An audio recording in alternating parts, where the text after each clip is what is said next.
Hey, man. Hey, what's going on? Not a whole lot. I'm watching Tiger King. That's about it. So did Rita call you?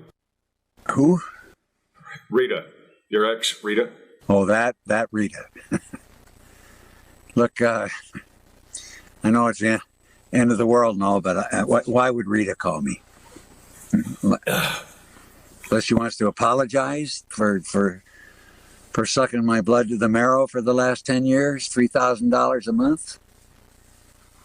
I think this was one of those stories that I connected with most out of this collection. Bandmates sort of follows the two characters who used to be in a band together, trying to reconnect to perform for a charity live stream. And I feel like they were able to pack a lot of really interesting exposition into such a small script without it feeling like it was being shoved down our throats. I really liked the main character. He had a poor internet connection, which made him difficult to see at times, and I felt like I wanted to see a little bit more of his performance, but it acted as a really great sort of grounding device used throughout, because he specifically mentions that he doesn't have Wi-Fi, and he has more of a disconnected personality. So visually it kind of acts as almost like a metaphor for his opinions on the situation and his disconnect from his band. It was a really nice story, and it's sort of brought up later on in this series as well. But yeah, it sets up some really fun ideas for later on. I thought it was really funny. Two great actors. Obviously, it was cool to see them, performing together. And I really liked Rick's, his background. I felt like that added a lot of character. So I really liked that. Just as kind of cool detail. Bandmates was super funny. I thought the interactions between the two bandmates were hilarious, and I thought the writing was super clever. I especially really liked the Age of Aquarius bit. I thought that was, really funny. And I feel like it really captured the sort of the way that like celebrities at the time in the early pandemic kind of reacted to and almost exploited the pandemic, but it captured in a really comedic way, which I really enjoyed. And it was just a great use of, the Zoom platform and in a way to tell a really funny story. I thought, it's just a testament to your guys' storytelling abilities, because, it's not hard to make something entertaining, I feel like, in Zoom, but you guys did it really well and did a really great job, so congratulations. I love this. This was so amazing. First of all, I'm a big John Schneider fan, so getting to see him on screen was really fun. I love their relationship. I love the relationship between these two guys. Just everything from making music together to figuring out that one of them was plagiarizing music, to the fact that the same person was, having an affair with his wife when they were still together. It's just all hilarious, just hilarious. Really loved the writing again, loved the editing again and the direction of going back and forth between the different screens.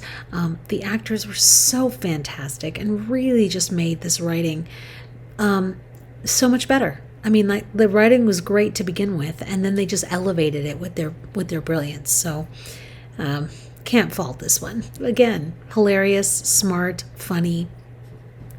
Congratulations, these are great. I thought this was really fun and really funny. I liked that he even said, like, I don't even have Wi-Fi, and then his video quality was worse than the other guys. I thought there was a really great, like, attention to detail, but also in this kind of day and age where, like, we do use Zoom, we do use Skype, we do use all these different platforms so heavily that, like, your, like, bandwidth and your video quality actually does become a part of your conversation, especially if somebody's like lagging or glitching or if the sound isn't synced. So I thought that was a really good, like, just little thing to add in. It made it like way more realistic to me. But also then just like bringing back that, like, clearly, I mean, these people were bandmates and, like, somebody wrote a book, and, like, bringing back all these, like, old buried, like, fights and, you know, little things from the past, and, like, how they're still not over it. I thought that was all so great and so fun, and, like, trying to put all of that aside to, like, do some benefit or something like that, when, like, you can't easily just brush off all that stuff if you're still mad about it, which clearly he was. So I thought all of that was, like, really fun, and that they played around with it a lot. I liked that you could definitely tell the differences in, like, where their lives had led them after the band broke up, which was just, like, a lot of, like, little background things, but it's, like, those little details that made the rest of it funnier. It's a story of love, loss, and betrayal. Usually stories like this I tend to stay away from, you know, that I whenever I watch movies, I never enjoyed the dramas, because I never liked that feeling I got from that, like, you know, the sense of betrayal, all of that. But this one was surprisingly really funny, all from the punchline of the fact that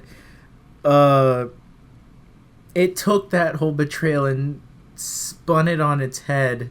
That definitely, I didn't expect that to tickle me as much as it did. But yeah, this one was definitely really good.